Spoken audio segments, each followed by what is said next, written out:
Hi, I'm Kimmy, founder of LumaRise, an inclusive storytelling community where every voice matters.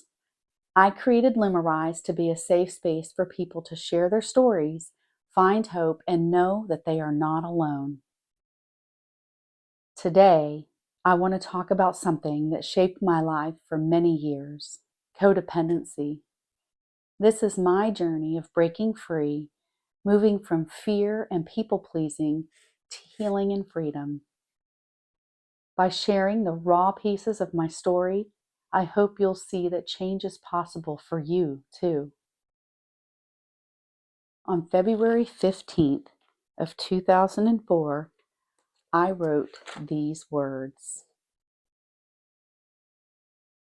I don't want to be the one to make someone cry. I don't want to be the reason for someone crying. I can see my dad now, reading the letter I sent him and crying. I can see that tear fall from his eye, thinking he has lost me. Yet I should be proud of myself. Why can't I feel happy for what I have done? Why can't I feel anything but sorrow for my dad and knowing the pain that I will be inflicting on him? What I did was for me. What I did was good. What I did was protect myself from being victimized. Why do I feel this way about my abusers? I don't want to hurt them. I don't want to make them cry. But they made me cry all the time. Maybe it's because I want a daddy so bad that I don't want to lose him, even if he does still treat me that way. Before I share this next journal entry, let me explain the mindset I was living in. I was so concerned with other people's feelings that I was afraid to show anyone who I truly was.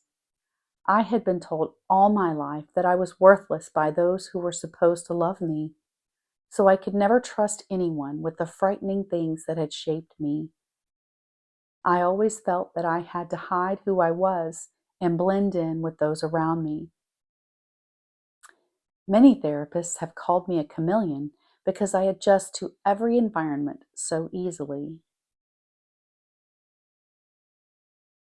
By January 3rd of 2004, just 3 months into my therapy, I wrote the following words in a journal entry I titled Regrets. They revealed the prison codependency had built around me. I'm so worried that they are not going to like me now that they know, and I'm afraid of what they might think. I don't want people to think that I'd do that to their children. I don't want them to think that same thing about me. Shoot, I hope I haven't messed this whole thing up with his friends. Here are a few underlying themes that I've discovered in these journal entries. First off, I had a fear of others' opinions. I felt a responsibility for others' feelings while minimizing my own needs. I also had a tendency of overthinking and extreme anxiety. I spent 6 years in therapy working through coping mechanisms, anger, and the damage caused by my abusers. Therapy helped me understand my patterns. It gave me tools to manage my emotions and function better, but something was still missing. Therapy alone was like swapping one mask for another, a little healthier, a little stronger, but still a mask. I didn't reach the root of the problem. My soul was still hurting, and my shame was still intact. True transformation began when I joined Celebrate Recovery. That's when healing went beyond the surface and into my soul. During the sanity lesson, I realized I had been busy trying to please everyone around me that I had no clue what I actually needed or wanted myself. In the victory lesson, I learned that God didn't call me to manage other people's emotions. He called me to surrender mine.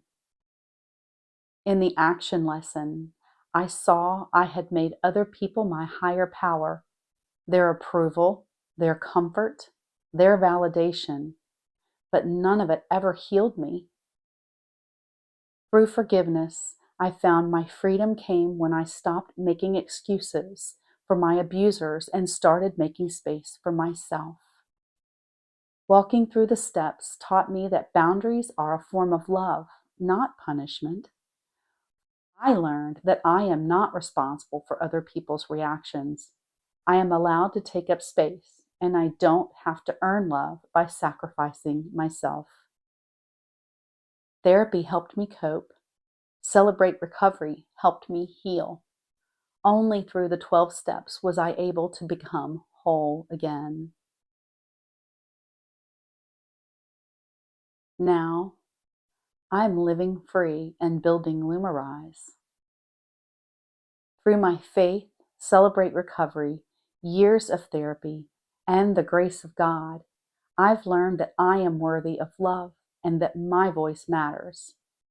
I still get triggered sometimes, but I don't spiral the way I used to. Recovery gave me a ladder out of that hole. That's why I'm here today, to help others by sharing my journey into the light. Welcome to LumaRise, where you are seen, worthy, welcome, and loved.